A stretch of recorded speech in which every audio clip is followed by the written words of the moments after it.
the grid, and there is the man in pole position, Alex Lynn, and alongside him Raffaele Marciello, who leads the championship. Now, David, so many cars that actually the qualifying was split into two separate sections. Just explain what happened.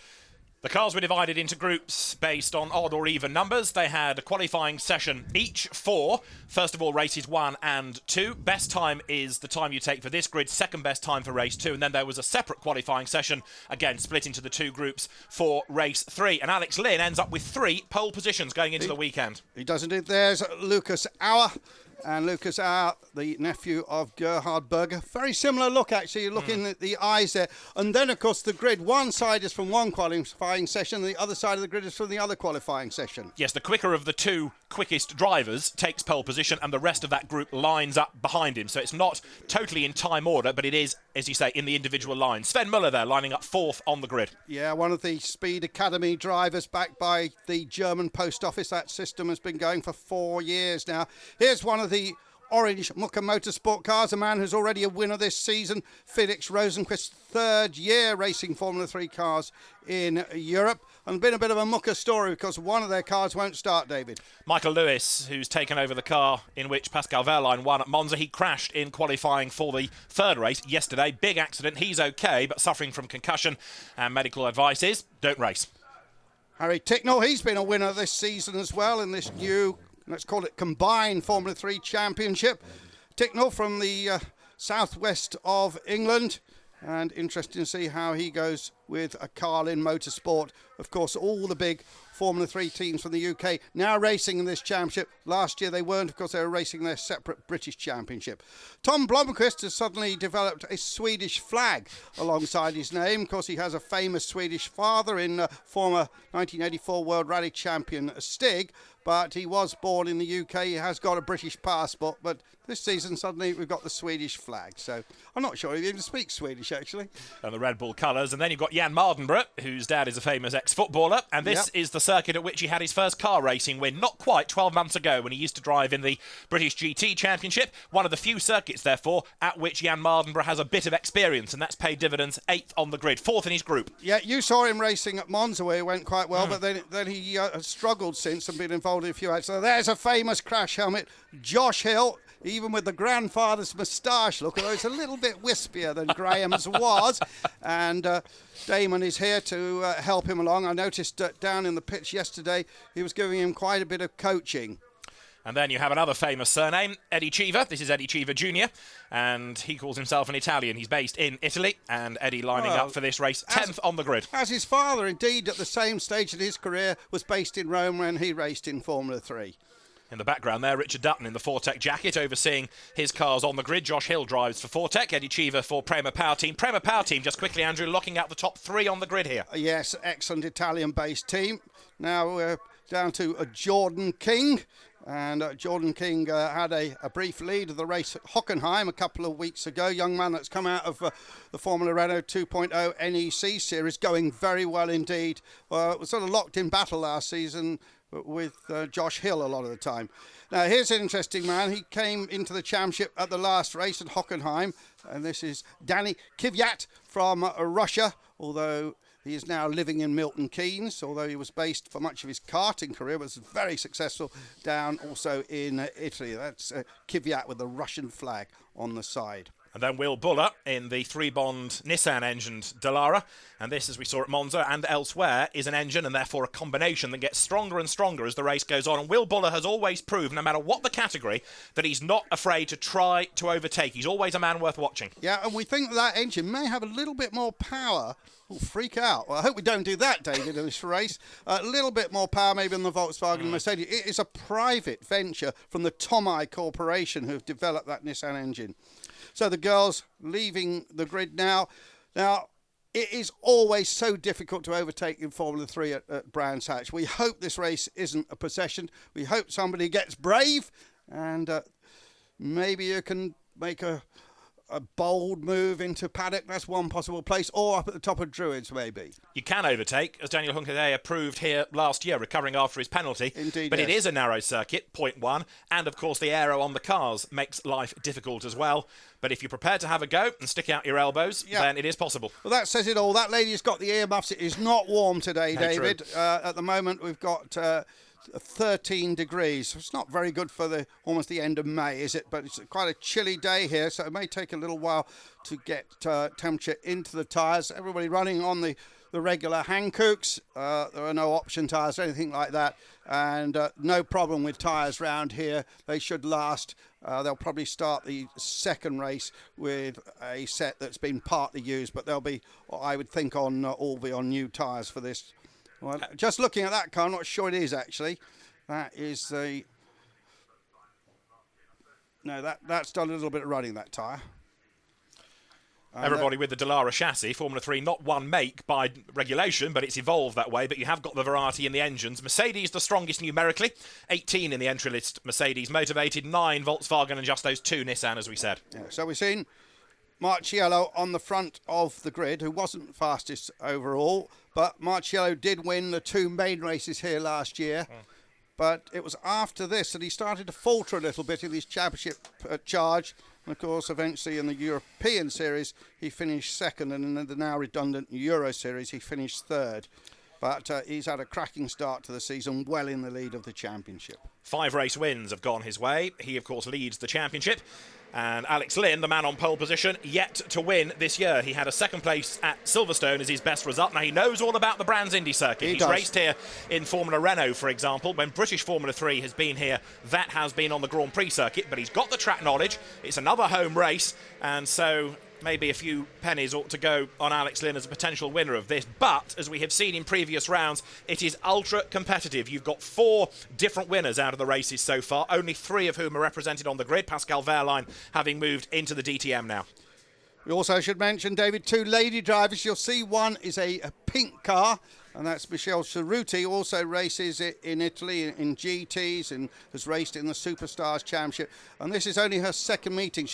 She's had other options at the 2 previous weekends of Formula 3 and hasn't raced, but she's back here this weekend. And then you've also got Tatiana Calderon, who qualified behind her on the grid. Yeah, she's from Colombia, raced in the Star Mazda Series last year. There is Alex Lynn on the pole, and you see these times are a little bit mixed up because we explained the way they did the qualifying going through there. Danny Kvyat in his second Formula 3 meeting. Of course, he was racing GP3 last weekend there in 12th, but he'll be a man to watch. So also Felix Serrales, because he is further down in his group than he would perhaps have expected to be, and he is somebody, again, who's raced here in Formula 3, so one to watch. Hugely international field of drivers from everywhere. The usual sort of countries, but also places like Israel. We've got drivers, so we've got a driver from Indonesia who's sponsored by KFC, believe it or not. So here we are getting ready. 51 laps of this tight little Indy circuit, a bull ring of a track here down in the Kent countryside. So heartbeats are rising, but as we said, difficult to overtake. Starts always difficult in Formula 3 cars. You see quite a lot of stallers. There's that pink car we mentioned. She's the oldest person in the race. I think she's 25 years old. And the second oldest is Michael Lewis at 22, because he's not racing here. We're getting ready for the start. 5 lights. And off they go, and it looks pretty clean so far, David. And Lynn gets a good start. He looks across at Marciello. Marciello also had a good start. It was looking as if he might go the long way round. He tried on the outside, but it didn't work for him, so Lynn leads, going up to Druids for the first time. Marciello slots in behind him in second spot, and then third, Sven Muller. He's made a pretty good getaway, hasn't he? Yeah, and King was on the outside, a little bit bumping and boring, going down there through Graham Hill Bend. That was Tinknell getting hung out to dry on the curb on the outside of the road, and that's put him in strife. Look, there's somebody else going wide, which is Josh Hill. Yeah. That's Josh Hill on the grass. Up towards Surtees, then McLaren for the first time. Michele Cerruti drops to the back of the pack, but Alex Lynn, look, is just starting to gap everybody else as he comes through Clark Curve. This is what he needs to do on the cold tyres. He's got to be brave, and he's got to try and break the opposition, break that toe early on. Marciello runs second, Muller third, Rosenqvist fourth, Auer is fifth, and Tinknell down to sixth. Terrific first lap by Lynn. And Lynn has to watch out for Marciello. Got somebody right out there in the gravel, David. Getting back on, but that's going to make very scruffy tyres. Oh, yeah. Just wonder whether it might have been Cheever, but let's see as the car turns up through Druids. 25 is Eddie Cheever. It's put him to the back. So flat last, it's going to be hard to recover from there. This is what happened. Just too deep, too quick into the corner, off through the gravel, kept his foot in, drags it out the other side. Yeah, lucky to get out of there. Mistake that many drivers have made. Back end stepped out and then, of course, lost his line and through the gravel. And as you said, David's got to clean those tyres off as well. At the end of lap 1, Lynn led by 6/10. At the end of lap 2 by 7/10 of a second from Raffaele Marciello, who looks like he may have to think about points. But 51 laps, all 35 minutes, depending on which comes first, is still quite a long race around here. Yeah, you've just got to get into your rhythm, haven't you? Yeah. It's all about rhythm around here. There's no time to pause. Battle's developing for third place, though. Sven Muller ahead of Felix Rosenqvist. And remember that he's a double winner this year in the orange Muka Motorsport car. So that fight, well, it was developing at Graham Hill Bend. The gap now widens. And in fact, Rosenqvist is coming under attack from Felix Auer. And look at this scrap going up towards McLaren wheel to wheel. Dennis van der Laar there on the inside, trying to hustle up the inside of Felix Serrales. The Puerto Rican just chops across and hangs onto the place. Fantastic stuff. Van der Laar in the draft, heading up towards paddock. He goes to the outside. They're both hemmed in behind Will Buller as well. So three of them as one at paddock. And what about Muller? Muller is having the best race so far this season because he raced last year against Pascal Wehrlein and the year before. Two young Germans coming up. And Muller still in Formula 3. Wehrlein's made it into DTM. They both came up through the Formula Masters Series. But it is still Lynn in the lead. Marciello goes fastest first sector, though. Marciello closing up a little bit. Leaders over the line, the gap down to 0.6 of a second. Then Sven Muller third ahead of Rosenqvist. Auer, Harry Tinknell rounds out the top 6. Blomqvist is 7, Mardenborough 8, and then it's King and Hill to round out the 10. Yeah, one of Mardenborough's best showing so far in Formula 3. I mean, so inexperienced, but at least he knows his way around this track. Eddie Cheever, look, has gained one spot from Michele Cerruti, was going for another, coming over the timing line. This one of the few places that Mardenborough will have raced before. The other, to be fair, was Silverstone, and he had a bit of knowledge of Monza, but it all helps. Certainly didn't know Hockenheim. Here are the two leaders. Look at the gap they've pulled out, though, over third place Sven Muller. I know he's been defending, but again, Prema Powerteam, Andrew, with this massive data bank to help develop and set up the cars, dominating the race now. Yeah, and some great engineers working in that team as well under Rennie Rossin. But Lynn and Marciello pulling away, as you said, David, from the rest of the field, led by Muller. And Muller with the perhaps unfavoured Marcon team, who were new to Formula 3 last year. And look at these two. You just see the different coloured strakes on the front that holds that front wing. That's the best way to tell those cars apart. So Alex Lynn looking for his first win of the season. Turns his way out of Clark Curve, drove in the British Championship last year, took him a long time to get his first win, which came at Silverstone. Having done so, he was then penalised, so the win was taken away. He made amends the following day, so he is a winner in Formula 3. Not yet, though, in the FIA Formula 3 European Championship. He leads now by half a second, so it's come down a little bit, and again, under braking for Druids, Marciello just brings down the gap a little bit further. The problem is, of course, the closer he gets into the dirty air generated by the leader. The last lap, their lap time was exactly the same within 1,000th of a second.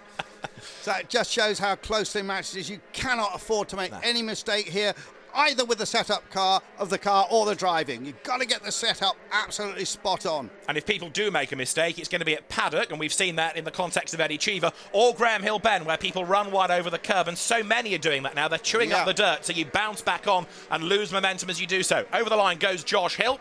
He was running 10th at the start of the lap. He's still there, half a second back from Jordan King. Hill turns his way through paddock, not near enough to think about making a move, but he's in the points, of course. Points for the top 10 finishers. That's absolutely right. What about the young Russian Red Bull Hotchuk Kvyat? First time here at Brands Hatch, in 13th place at the moment, just ahead of Latifi. And I'm really surprised that Felix Serrales is right down there in 15th place. Yeah, the progress is just not happening, and he's a good racer, Felix Terrales, as we've seen in Formula 3, Formula Renault, you name it. First came to prominence, didn't he, in the Walter Hayes Trophy in the Formula Ford Festival a few years ago. That was his first British race, in fact, the Formula Ford Festival, part of Jeremy Shaw's USA scholarship team. The leaders go through. The gap's down to 0.3 of a second. Raffaele Marciello is having a real go now to try and attack the leader, Alex Lynn. Josh Hill, 10th, turns through paddock. Yeah, of course, he's the one of the 4 or 5 drivers who are backed in the Ferrari Academy. Gets a lot of time in their sim down there in Maranello. There is Josh Hill then, and Apicap on the side is a tablet for stomach complaints. And that sponsor you may also have seen on the Lotus Formula 1 team. It's a growing independent British pharmaceutical company. But look at this battle at the front. It's gone up a bit, the gap this time, because Lynn has responded and pulled away by 3/10. It's doubled to 0.6 of a second. It's the traditional Brands Hatch elastic Formula 3 gap, isn't it? Backwards and forwards, concertina effect. And there is Lynn. But Lynn doing an outstanding job round here. Marciello, double winner here last year, leading the championship. Came to Silverstone because it's the second British round of this championship. And at Silverstone, Marciello had never been there before. And by the third race, he was a winner. Well, both of these drivers have won at Brands Hatch. The gap is 0.6 of a second. Third behind them is still Sven Muller. Felix Rosenqvist is 4th. Lucas Auer 5th. Harry Tincknell 6th. That green and red shows that seesawing effect you were talking about, David.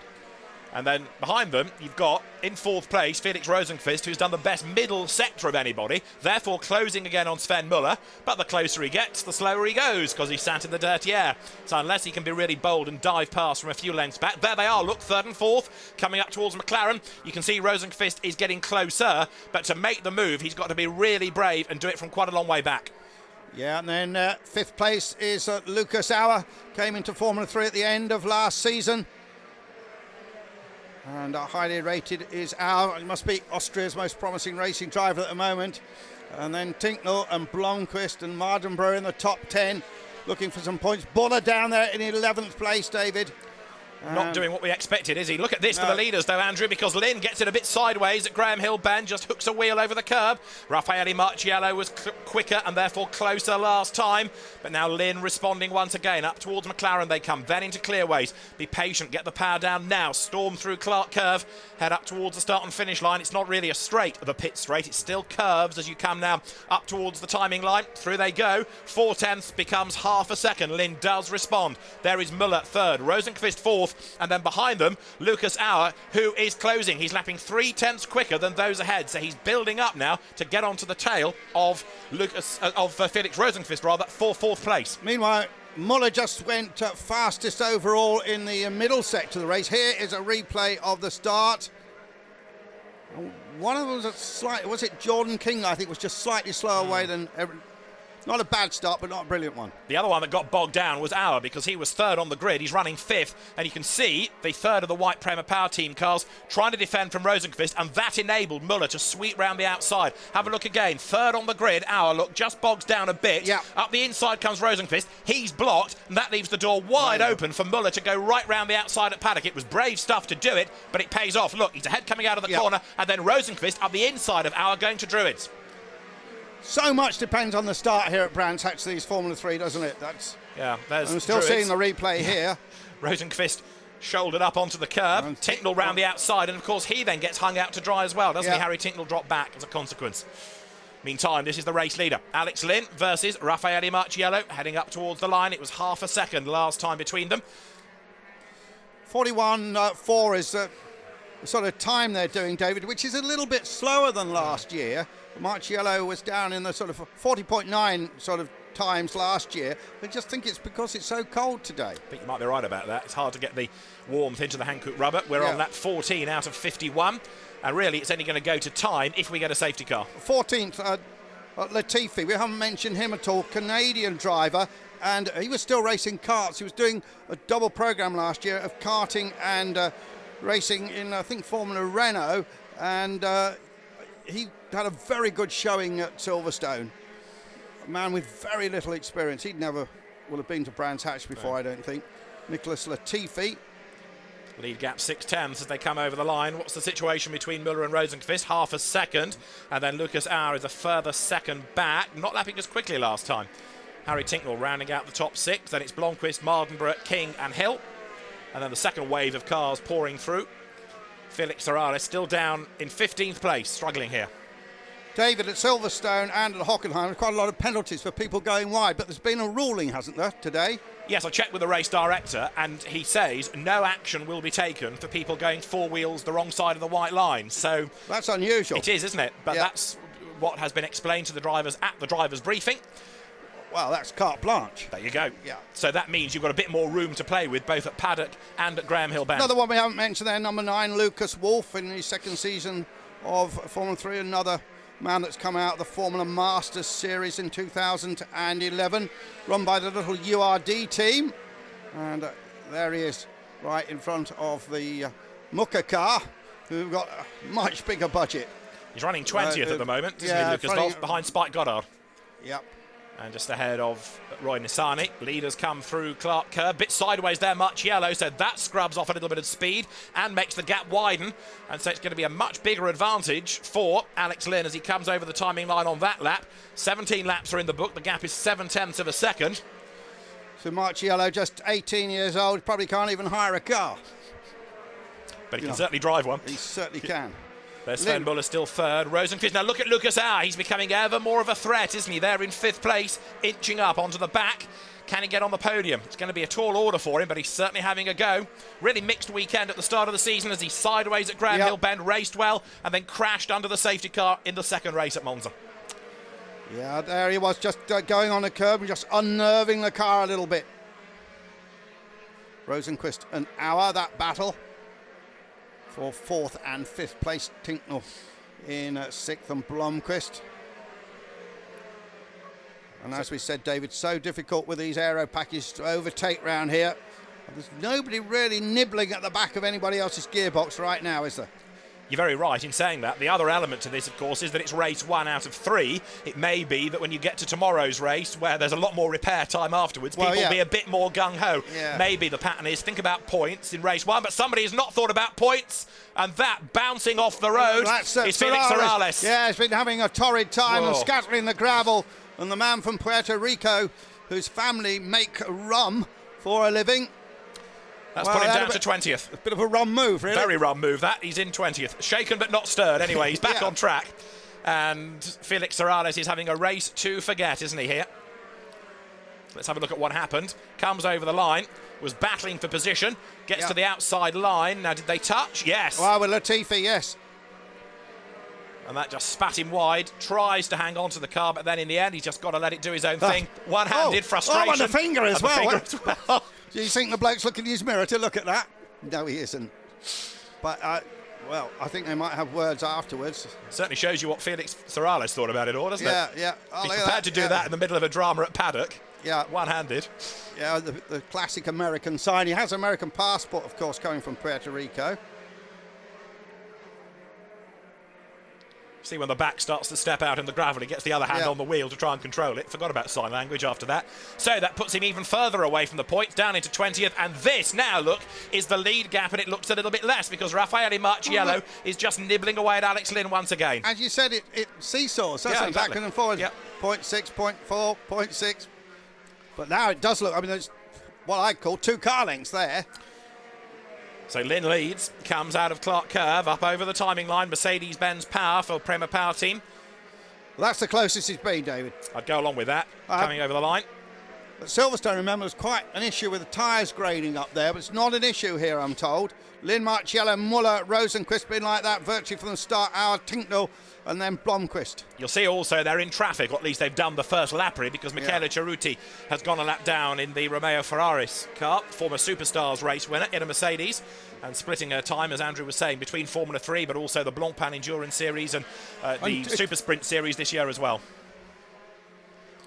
And that's not the way to go Formula 3 racing, frankly. And it's a new team as well, so she's learning about the car, and the team is learning about Formula 3 as well, so it's a really steep learning curve. Leaders over the line, half a second last time on this lap, half a second. As long as he doesn't make a mistake, Alex Lynn is in the box seat. Even if he's a touch slower, he can certainly defend vigorously enough. But Marciello trying to force a mistake, and that really is going to be his best option. It's the only thing he can do, and he has such a lead in the championship, and Lynn is quite a bit, or many points behind him. So if he's got any sense, he'll start thinking championship already. And we were talking to him a couple of races ago about last year and how he faded in the middle of the season. And he said he got too frustrated and tried to go for the win and made some mistakes. And this year he's learned from that. And he's thinking championship all the way through the season. So I don't think, unless Lynn makes a mistake, and of course he's got to keep the pressure on Lynn to maybe make a mistake, but I don't think you'll see any mega move from Marciello. Lello they call him. Alex Lynn in the championship, just a quick word, because it's been a bit frustrating for him. He's had 3 podium finishes, a second and a third at Silverstone, but he got a third at Monza in the race that was red flagged and was only worth half points. So it was a bit of a short-change result for him. He wants his first win in this championship. There's Daniel Kvyat in 12th spot for Carlin, the Red Bull colours. He's out of the points, and he's on the tail of Jan Mardenborough here. Mardenborough started 8th, remember, but he has also dropped back. Yeah, Mardenborough's dropped back by Buller. We didn't see that, did we? No. But for the moment, he's fending off Kvyat as they go up through Surtees and McLaren. Had his narrow GT win here on the Grand Prix circuit a year ago, did Jan Mardenborough. And is still learning about single-seaters. He took part in the Toyota Racing Series in New Zealand at the start of the year as a bit of experience. But look, coming over the line, Kvyat is right up behind him. He goes to the outside and he's blocked there. Can he swing to the inside? No, he can't. So Mardenborough defends well. What about up at Druids? Has the momentum broken? Let's see. Kvyat goes to the inside line. Door is locked and bolted. Dennis van der Laar is the man right behind him. In the Discovery car, Yeah, so Dennis van der Laar looking for a way through. And this, of course, is bad news for Kvyat. He wants to attack, but he's got to defend at the same time. Mardenborough should escape now if Kvyat goes defensive. Van der Laar's got them all stacked up behind him as well, hasn't he? Latifi is there. Latifi up the inside, going into McLaren. Can he find a way through? There's a gap. I think Bold he's done stuff, it. that. We cut away as we look at Marciello dropping down towards Clark Curve. Marciello's now increased the lead to 0.8 of a second. So he started to pull... Lynn, I should say, has increased the lead to 0.8 of a second and pulling away from Marciello. But, of course, we've started to lap some of these back marks. I think that's Galil there that we're going to go past next. The answer to the question, by the way, about Van der Laar and Latifi was that Van der Laar hung on to the place but then ran wide at paddock and has dropped a load of time by going through the gravel. We'll have a look at a replay, no doubt, in a moment as the race leaders dive through and more back markers loom ahead of them. This is going to be a problem. Zella was there as well, about to be lapped. That's Sean Galal getting out of the way. Leaders go through. Just 16, Sean, from Indonesia. He was rallying when he was 13. As you do. As you do in Indonesia. Double R Racing is the team that runs him. But Marciello has certainly benefited out of the traffic thus far. He's closer to Lynn. This is lap 27, I should say. We've done 26. They come out of Clark Curve. But only if Lynn gets boxed in behind the traffic will that throw a lifeline to Marciello, who's thinking probably about points. Over the timing line they come. 0.3 of a second now between the pair of them as they dive into Paddock Hill Bend. That's a function of lapping the back marks, I think, David. There's Muller. Still never saw what happened to Mardenborough and why he dropped back. Was it 2 or even 3 places? King in 8th. Hill in the points in 9th. But look at this line of back markers ahead of the leaders now. If Marciello is going to make something out of this, he needs to be on his toes. And Alex Lynn has got to be oh so careful because he can't really afford to take too long working through the traffic. Otherwise, Marciello might just have a go at him. Rosenquist right on the gearbox of Muller as well. This is the third. They've got back markers, of course, to fret about as well. Leaders go through. Gaps widen just a touch. For third place, let's see what it is. Through goes Muller. Through goes Rosenquist. Half a second is the gap. Just where to catch them, isn't it? Got to catch them in the right place. Tatiana Calderon is the one ahead of Sven Muller, about to be negotiated. The Colombian girl, who's also for Double R Racing, Mercedes engine Dallara. Yeah, Double R got 3 rookies in this championship for Boyo Hyatt. Quite an arse. And look at this, Andrew Auer up the inside. Is he going to go through? Yes, he is. That was a good exit from Graham Hill Bend. He goes ahead of Rosenquist. So Lucas Auer gains 4th place. I thought Rosenquist was going to challenge Muller, and then all of a sudden Auer's through. Good race at Auer. Cometh the hour, cometh the man, and all that. So he's gained the place up to 4th. Who says you can't overtake at Brands Hatch? Exactly, you see, you can do it if you're committed enough. Sven Muller still stuck there behind Calderon. He's got to be careful here because Auer now is gaining on him. When they crossed the line last time, Lynn and Marciello only 0.2 of a second apart. The back marker stays nicely out of the way. I reckon Auer for the podium. He's on here. He's now certainly proved he can overtake. Confidence is up there for as a consequence, and he's right with Muller. That's the 2 in your screen there. See if he can get a bit of a drag effect. Look at the way also that Rosenqvist has fallen away. Having lost that place, he's lost chunks of time. And also bear in mind, if Auer gets third, it'll be the Prema Powerteam 1, 2, 3 that we had on the grid. Now, what can Auer do about Muller? Nothing going up the hill. But he breaks late. Oh, locks up, in fact, going into How Druids. wide did he go? Now he hung on. Good save, that. Comes out of the corner, but he's lost a couple of lengths, hasn't he? So some of the good work is undone. They're all getting mixed up now with the back markers. And this is something you don't normally see in Formula 3. It's just the nature of this very short Indy circuit here at Brands. Bit of correction needed by Muller there as he came out of Surtees into McLaren, or the S's as the DTM drivers called it. They're going so quickly, it's just a flick between the corners. More traffic ahead. Eddie Cheever trying to make amends for his earlier gravelly moment, as well as keep out of the way of the quick cars. The gap between Muller and Auer is 3/10. Lynn to Marciello is half a second. Muller goes to the inside there, gets past Sean Galisle. Yeah, he was keeping out of the way. And Auer is right with him. And here are the lead 2 then. Car 2 in front of car number 1.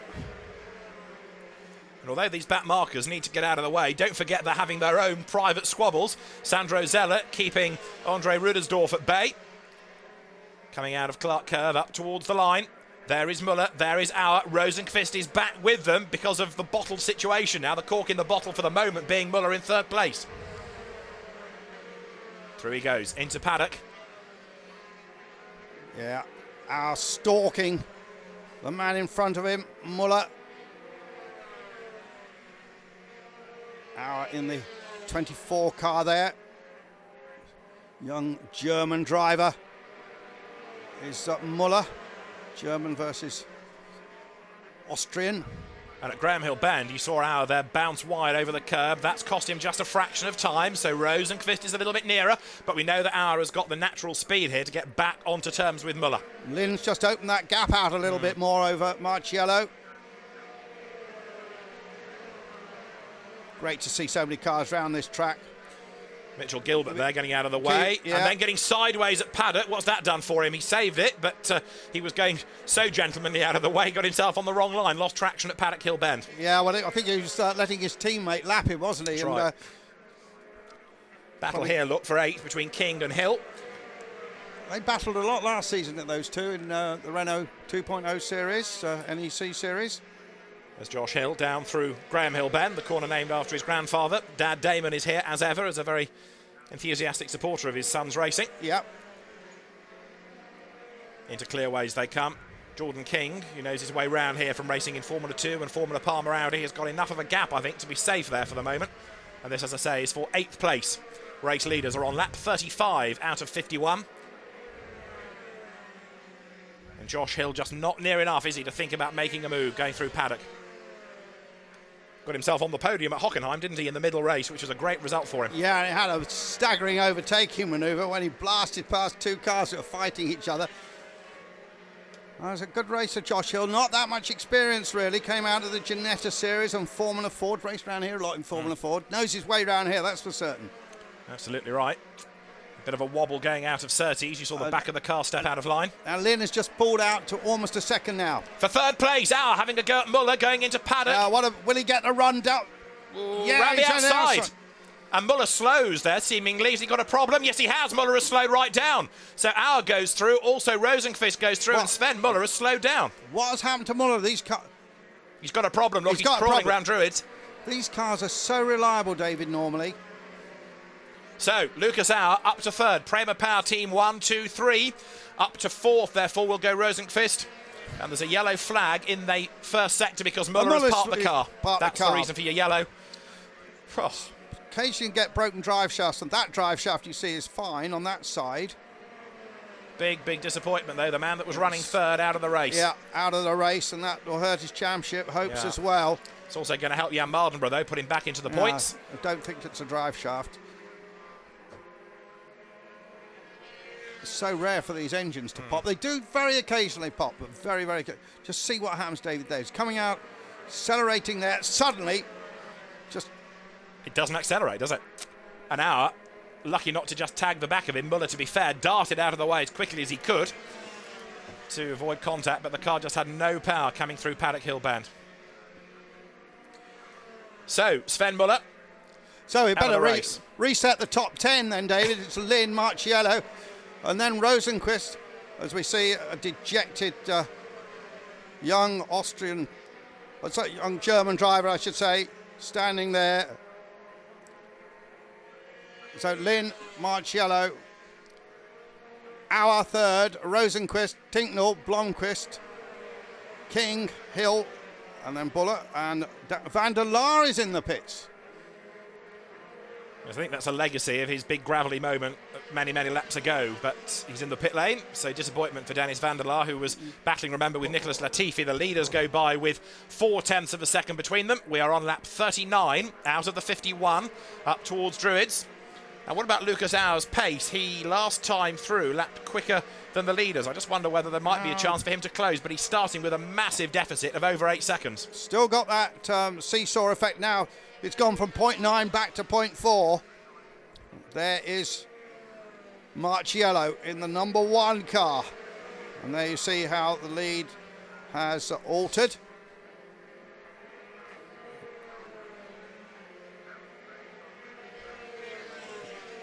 So 0.4 it was between the top two last time. It's up to half a second this time, but there's more traffic ahead, and that, I suspect, will force the gap down. Out of the way hops Roy Nissany to let the drivers go by. Leader Lynn turns his way through Druids. Marciello right there with him. Well, just about 12 laps left, David, now. Sort of 7 or 8 minutes of this race remaining. For third place, Lucas Auer keeping at bay Felix Rosenqvist. The gap is 0.7 between them. Harry Tincknell fifth, and then Tom Blomqvist in 6th spot. Of course, he knows his way around the Indy circuit from Formula 3 and also Formula Renault, which is where we first came across Tom in this country.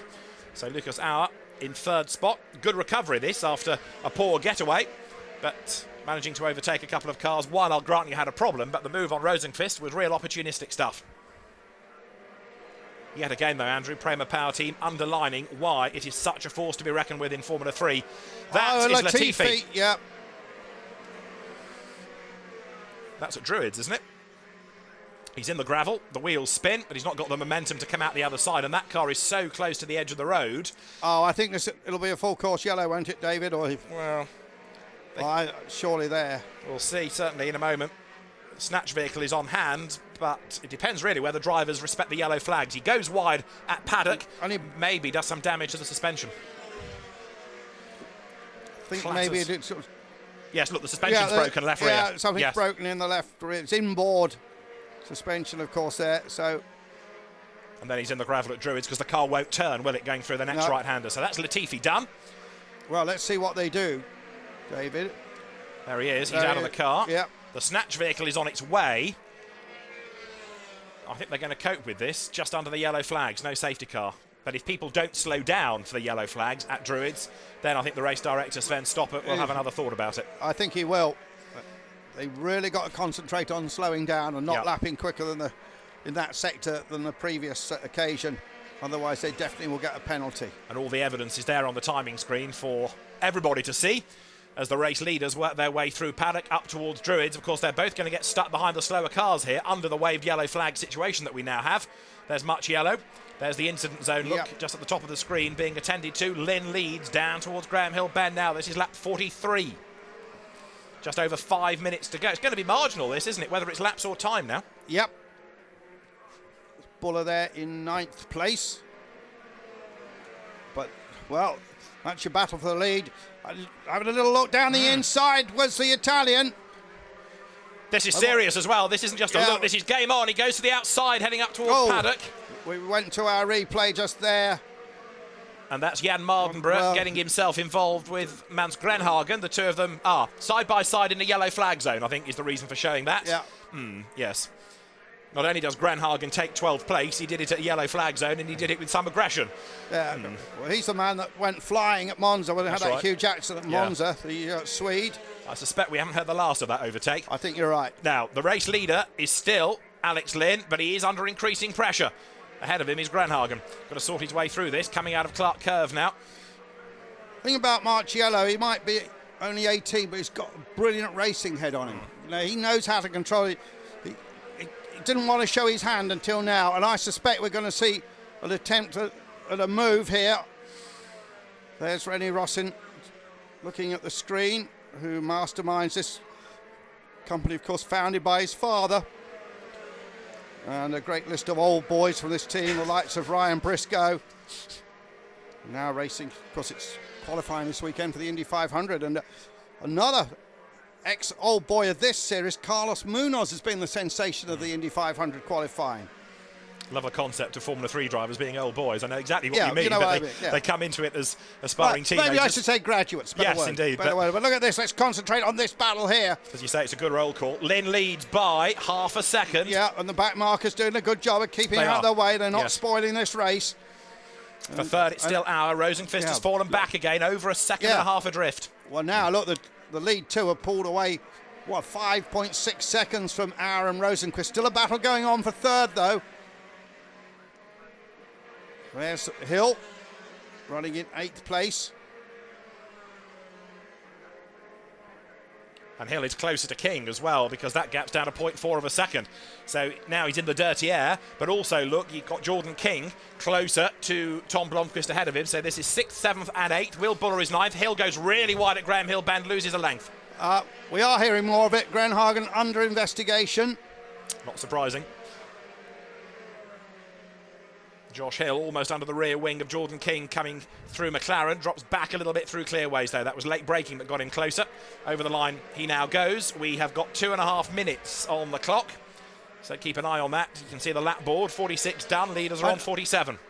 Gap's gone up to 1 second now between the top two. Looks like maybe Marciello has now decided to settle for points. But useful points. Drive-through penalty. Grenhagen. Easy decision from the stewards. Bang to rights, wasn't he?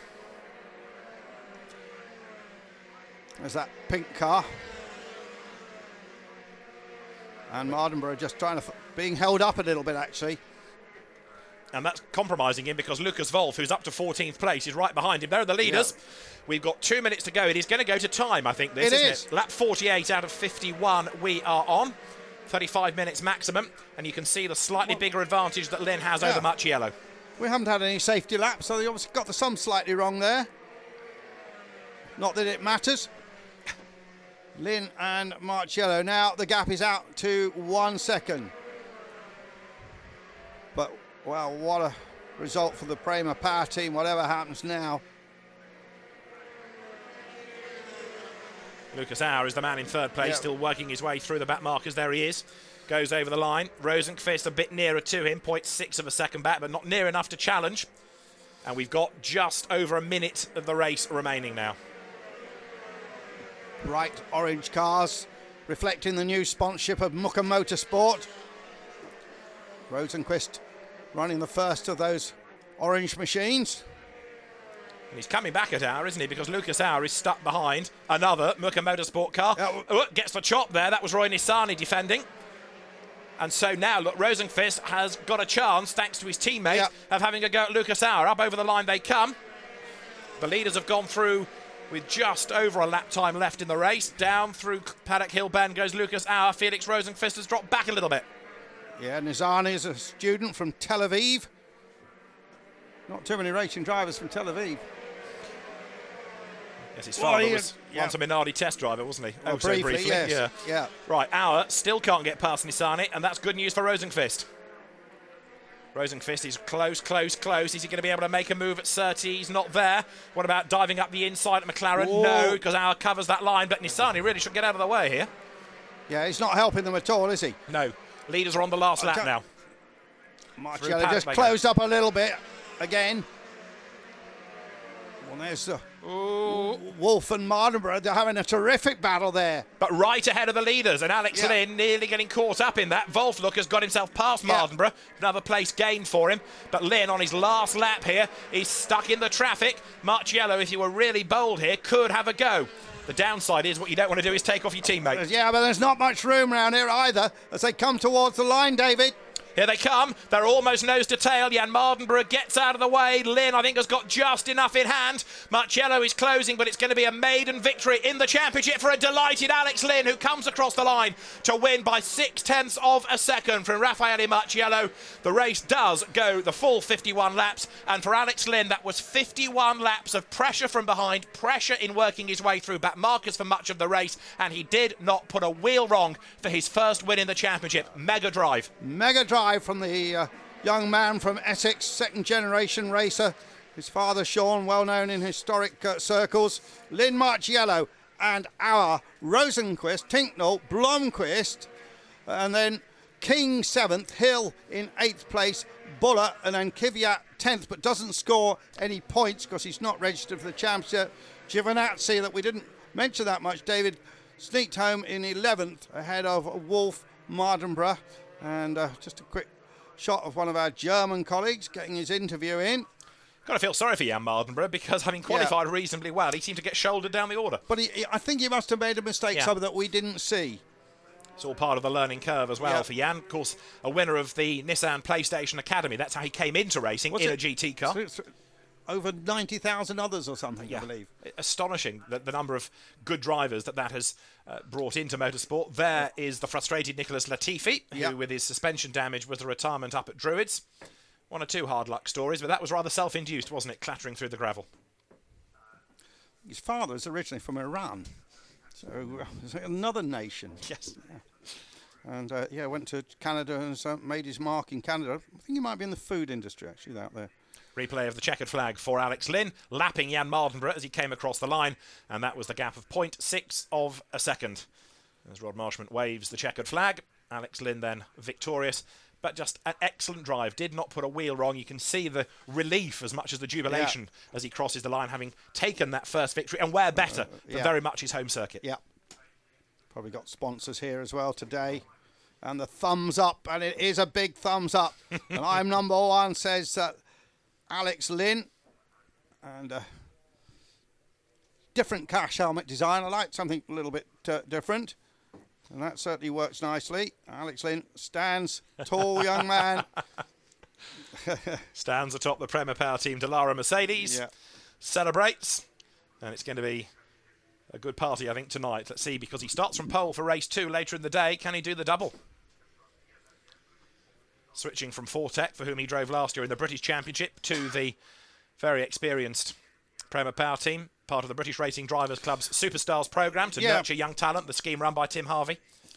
He tested with the Prema Powerteam. There's Rennie Rossin, and there's Marciello with the Ferrari badge on his back. And quite a brave move from Lynn to go to a non-British team as a British driver. But, they have won the championship for the past 2 years. And they know how to run these cars. It's like we said before the race started, Andrew, isn't it? Prema Powerteam has this massive data bank of these European circuits, which is a good thing to tap into. Of course, David, they went for years without winning the championship. And they won the very first year of the F3 Euro Series with Ryan Briscoe. And then, of course, for many years, the French dominated it with Frédéric Vasseur's team under various different guises, Art and so on. And I suspect we might see them back in Formula 3 next year, actually. Well, let's see the result. The ultimate margin of victory was 0.680 of a second. Lynn over his teammate Marciello. Auer in the third Prema car. Then it's Rosenquist, Tinknell, Blomqvist, King, Hill, Buller and Kvyat. Nice to see lots of British drivers, I think, was up there in the top 10. Giovinazzi, the youngster from Wolf Mardenborough, Durrani, who's a bit disappointed, didn't mention him much. Spike Goddard, I think that was probably his best performance so far in this championship. Sorales, who had an awful race. Chiva, Nizani, and going through Zeller and Gilbert and Rudersdorf, Calderon, Galil, and then the various retirements at the bottom. Lovely shot there of the classic brand circuit. We are on the Indy circuit, not on the 2.65 mile Grand Prix track. They're very shiny trophies. And there, nice replay of Lynn. teams are allowed to adjust the aerodynamics of these cars. But I was having a good look yesterday, and with this latest model of Dallara, pretty well everybody seems to be running similar aero packages. There might be some subtle changes, but not many. Here's the championship then, and the half point, of course, came from that Monza shortened race. Marciello, Rosenquist stays in second. Lynn now in third from Auer, and then Tinknell, Sorales, despite his problems in sixth. Blomqvist, Wehrlein from 49 points from that first meeting, now in the DTM. Josh Hill ninth, and Will Buller in 10th place. I noticed they got the word Buck on his, that's his nickname. Yes. On the side of the car. You see the wooded area here, and a bit of camera art there, David, through the trophies. And Alex Lynn applauding even before he's brought the car to a Oh, stop. I like that. That was excellent. That was very good. See, it's had that was the Prema 1, 2, 3 they had on the board. Yeah. 3 different nationalities of the drivers.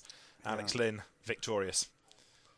And proving it has been a good move to switch teams for this year. And, of course, switch championships, because the British Championship is very much a different type of series. Hasn't yet started. It's a mini-series in a week's now, time. yeah. Same format in a sense of 3 races per weekend, but just 4 weekends of racing. Alex Lynn then celebrates with Prema Powerteam. He'll be on the podium very, very shortly, along with, of course, Raffaele Marciello and Lucas Auer.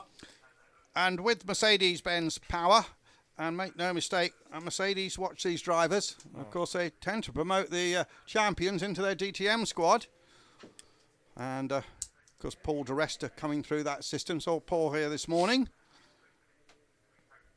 Yes, drivers learn about aero and downforce in these cars, and that's oh so useful in the DTM. And working closely with your engineer. Yeah.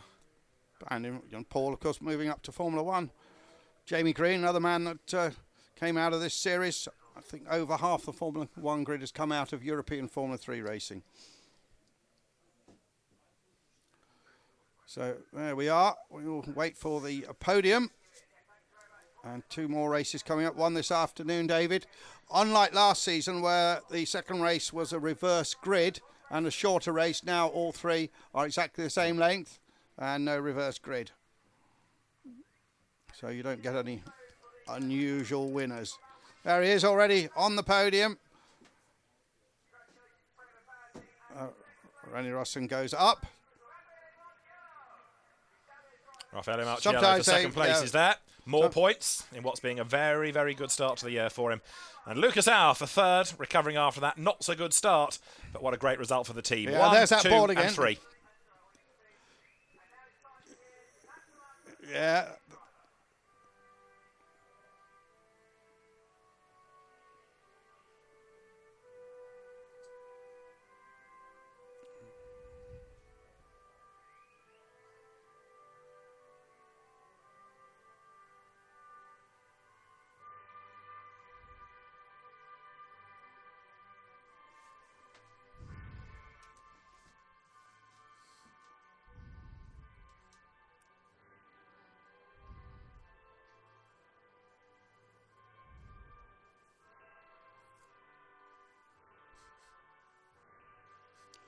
Well, proud Brit, Alex Lynn, singing along.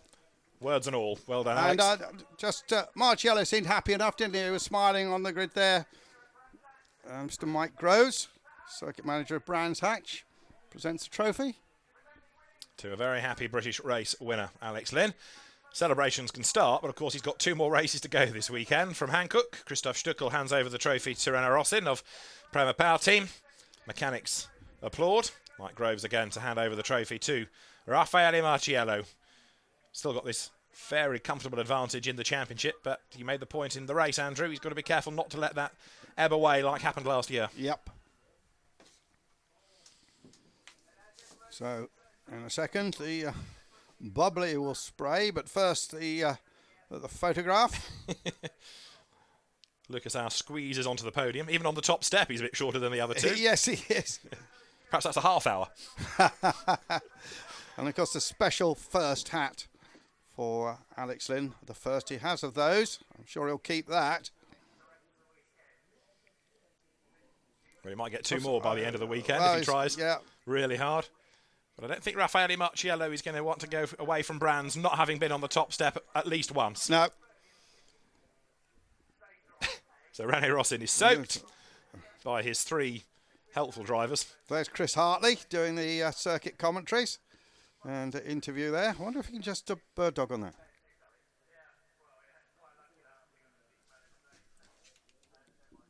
I couldn't quite hear what was said coming over the circuit PA.